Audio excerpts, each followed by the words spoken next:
Rajesh law centre में आप लोगों का स्वागत है। आज हम लोग चर्चा करेंगे एक बहुत महत्वपूर्ण पहलू पे।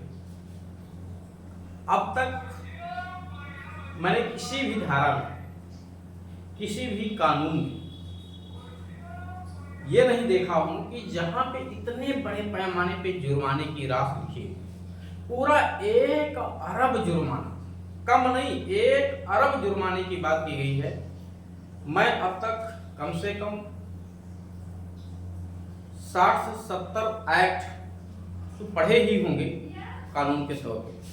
70 एक्ट से तो कम नहीं पढ़े होंगे, ज़्यादा ही पढ़े होंगे लगभग, लेकिन कहीं पे भी ये नहीं देखा जिसमें 1 अरब जुर्माने की बात की गई। तो इसी पहलू पे चर्चा करेंगे कि वो कौन सी धारा है, किस लिए 1 अरब तक जुर्माना लगाया जा सकता है। स्टेप बाय स्टेप मैं बताऊंगा। सबसे पहले मैंने लिखा है मोटर यान अधिनियम 1988, यानी ये जो जुर्माने का प्रावधान है 1 अरब का, ये मोटर यान अधिनियम 1988 मोटर व्हीकल एक्ट 1980। अब मोटर यान में जो एक डिफिनीशन दी गई है ना, यह सबसे पहले एक स्टेप बाय स्टेप आपको समझना कि मोटर यान क्या है। 208 धारा 2 के उपधारा, ये धारा 2 के खंड 28 में मोटर यान को डिफाइन किया गया है। किसको डिफाइन किया गया है? मोटर यान को। और इस मोटर यान के संदर्भ में ही जो है ये जुर्माने की राशि की बात बताई गई है कि जो निर्माता है, कौन?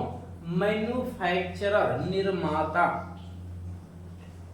उसी के लिए जुर्माने का प्रावधान किया गया है। लेकिन प्रश्न यहाँ यह है कि मोटर यान क्या है? मैन्युफैक्चरर, निर्माता कौन सी गलती करता है जब उस पे 1 अरब का जुर्माना लगाया जा सकता है?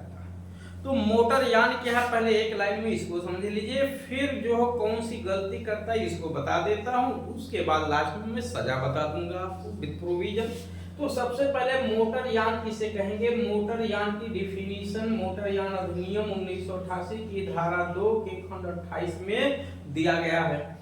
यहाँ धारा 2 खंड 28 के अनुसार कहा गया है कि कोई भी ऐसा यान जो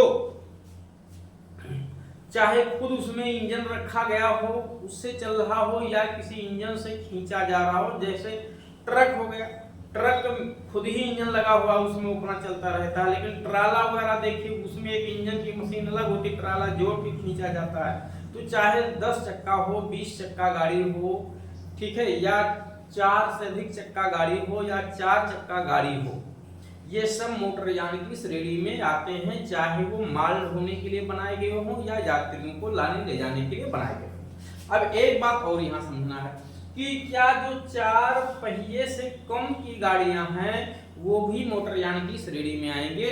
तो कहा गया हाँ, जो 2 पहिया वाहन है वो भी मोटर यान की श्रेणी में आते हैं, किंतु उसके लिए एक शर्त है कि उनका जो इंजन की क्षमता है वो 25 घन सेंटीमीटर से कम ना, 25 घन सेंटीमीटर से अधिक हो।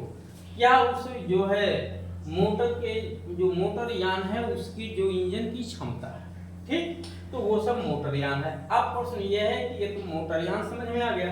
अब क्या किया जाए? तो ये अध्याय 7 है मोटर यान अधिनियम का, और इस अध्याय 7 में धारा 110 एवं 111 में क्रमशः केंद्र सरकार एवं राज्य सरकारों को कुछ नियम बनाने की पावर दी गई। वो नियम मुख्यतया ज्यादा 110 में आपको मिलेगा, जिसमें केंद्र सरकार को पावर दिया गया है। क्या पावर दिया गया है? कि केंद्र सरकार ये नियम या विनियम बना सकती है कि जो मोटर यान बनाए जाएंगे, चाहे वो 2 व्हीलर हो या 2 व्हीलर से एबव, चाहे जितने व्हीलर, उनकी संरचना क्या होगी। संरचना में पूरा गाड़ी का स्ट्रक्चर ही, कुछ नहीं छोड़ा गया।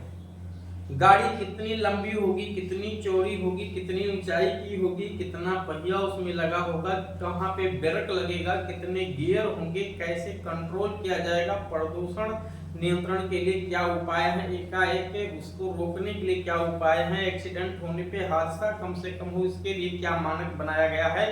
गाड़ी जो है डीजल गाड़ी होगी या पेट्रोल गाड़ी होगी या अदर देन होगी, ठीक है, ब्रेक उसका पावर ब्रेक होगा या अन्यथा चेसिस कैसा होगा, इन सब के बारे में, सब के मतलब पूरे गाड़ी के स्ट्रक्चर के बारे में नियम बनाने की पावर केंद्र सरकार को है। उसी नियमानुसार प्रत्येक निर्माता को गाड़ी बनाना होगा। ठीक, और उसी टॉपिक से जुड़ा हुआ राज्यों में भी आर्टिकल सेक्शन 111 के तहत ये नियम विनियम बनाने की पावर दी। जब कभी कोई भी निर्माता इस अध्याय 7 की धारा 110 एवं 11 के अधीन बनाए गए नियमों का उल्लंघन करता है, उसके मापमान के अनुसार उसे नहीं बनाता है, क्योंकि ये मापमान जो निर्धारित किया है सरकार ने, ये जो है लोक सुरक्षा की दृष्टि से किया है, ठीक है, पर्यावरण की दृष्टि से किया है, बहुत सारे पर्पज हैं उसमें। आपने उस मानक को नहीं पूरा किया, आप मतलब किसने, निर्माता ने, तो उस निर्माता के लिए जो दंड का प्रावधान है वो दंड 1 साल तक का कारावास, यानी 1 वर्ष का कारावास या 1 अरब का जुर्माना है। ध्यान दीजिएगा, 1 अरब का जुर्माना अधिकतम है, या दोनों दिया जा सकता है, या दोनों में से कोई भी एक सजा, यानी या तो केवल 1 साल तक का कारावास या 1 अरब का जुर्माना, या ये कम भी हो सकता है। ऐसा नहीं, कोई मिनिमम लिमिट नहीं लिखे है, मैक्सिमम लिखा हुआ है। यद्यपि आईपीसी की धारा 63 में आप देखेंगे 63 में यहाँ कहा गया है कि जुर्माने की राशि जहां कहीं निर्धारित नहीं, चाहे वो आईपीसी के अधीन अपराध हो या किसी विशेष एवं स्थानीय विधियों के अधीन दंडनीय कोई अपराध हो, वहां पे न्यायालय का ये विवेकाधिकार है कि जुर्माने की राशि वो अत्यधिक तो कर सकता, वो अमर्यादित तो दे सकता है बट अत्यधिक नहीं देगा, यानी अनलिमिटेड तो हो सकता है बट नॉट एक्सेस। इसका सीधा सा मतलब यह है कि जुर्माने की राशि आप इतना आरोपित अगले पे तो कर दो जितना वो दे सके, बट इतना जुर्माने की राशि कभी भी मत आरोपित करना जो कभी वो दे ही ना पाए। ऐसे आदेश का कोई मतलब नहीं रह जाएगा। फिर भी इस 63 के अनुसार आप देखेंगे यहाँ पे जुर्माने की राशि 1 अरब लिखी है। धारा क्या है, धारा देखेंगे तो 182 का, धारा 182 का में ये प्रावधान किया गया है। ये मोटर यान अधिनियम 1988 के तहत जो है, जब ये एक्ट बना तो उस समय ये प्रावधान नहीं था। 2019 में इस धारा को जोड़ करके जुर्माने की राशि इतनी कर दी गई है। ठीक, अब आप इसको जुर्माने की राशि इतना ज्यादा करने का उद्देश्य ये हो सकता है कि जो मैन्युफैक्चरर है, विनिर्माता, उसके पास अरबों खरबों का वो मालिक होता, तो उसके लिए अरबों रुपया कोई बहुत बड़ी बात नहीं, और ये मैक्सिमम है। फिर भी बहुत बड़ी जुर्माने की राशि है, ये कम नहीं है, ध्यान रखिएगा। और ये न केवल इस मोटरयान अधिनियम के अंतर्गत बल्कि मुझे नहीं लगता कि और किसी विधि में इतना मैक्सिमम जुर्माने की राशि लिखी गई है, बट हो सकता है लिखा हुआ, क्योंकि भाई देखिए कानून बहुत लाखों एक्ट्स लगभग बने होंगे देश में, मैंने तो सब पढ़ा नहीं, बट जितना 60-70 एक्ट अब तक पढ़ा हूँ, या शायद मुझे लगता है कि जो आप लोगों की जानकारी में शायद किसी कानून में इतना जुर्माना प्रिस्क्राइब किया गया, पर्टिकुलर लिखा गया।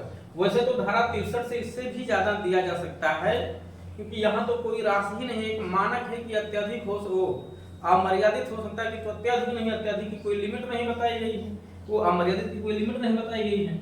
फिर भी यहाँ एक निर्धारित राशि लिख दी गई।